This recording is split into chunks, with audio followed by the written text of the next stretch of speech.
तो हमारा अगला वर्ड है बेडाइजन। ये एक वर्ब है यानी क्रिया। इसका मतलब है टू ड्रेस अप और डेकोरेट गॉडली।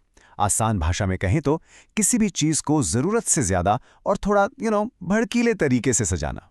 सोच लीजिए कोई सिंपल सी सजावट नहीं बल्कि कुछ एकदम ओवर द टॉप डेकोरेट। चलिए देखते हैं इसको एक सेंटेंस में कैसे यूज करते हैं। She would often bedizen herself with cheap jewels and flashy scarves। इसका मतलब है कि वो अक्सर खुद को सस्ते गहनों और बहुत ही चमकीले स्कार्फ से हद से ज्यादा सजा लेती थी। यहाँ सजावट एलिगेंट नहीं बल्कि थोड़ी फ्लैशी और टैकी है। और बस यही है बेडिजन का असली मतलब, ओवर डेकोरेट करना।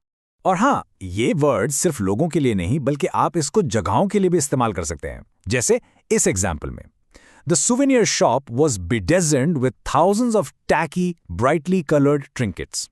यानी सुवेनियर की दुकान हजारों सस्ते और रंग-बरंगे छोटे-मोटे सामान से एकदम भरी पड़ी थी। समझ रहे हैं ना? एक तरह से वो पूरी दुकान जरूरत से ज्यादा ही सजी हुई थी। हमने लोगों और जगहों की बात कर ली। अब देखते हैं कि ये वर्ड चीजों पर कैसे फिट होता है। He bedizened the simple cake with so much glitter and frosting that it was almost inedible। मतलब उसने एक साधारण से केक को इतना ज्यादा ग्लिटर और फ्रॉस्टिंग से सजा दिया कि वो खाने लायक ही नहीं बचा। तो यहाँ बेडिजन का मतलब ऐसी सजावट है जो चीज को बेहतर बनाने के बजाय शायद बिगाड़ ही दे। अब एक नजर डालते हैं कि लिटरेचर में इस वर्ड को कैसे यूज किया गया है। The old dowager continued to bedizen her drawing room with relics from a past no one else remembered। इस कोड का मतलब है कि वो अपने ड्राइंग रूम को ऐसी पुरानी चीजों से लगातार सजाती रहती थीं जिनके बारे में अब किसी को याद तक नहीं था। यहाँ बेडिजन से क्लटर्ड और ओल्ड फैशन सजावट का एहसास हो रहा है। इस वर्ड को और अच्छे से समझने के लिए चलिए इसके सिनोनिम्स और एंटोनिम्स देखते हैं। इसके सिनोनिम्स यानी समानार्थी शब्द हैं अडॉर्न, गार्निश, एम्बेलिश।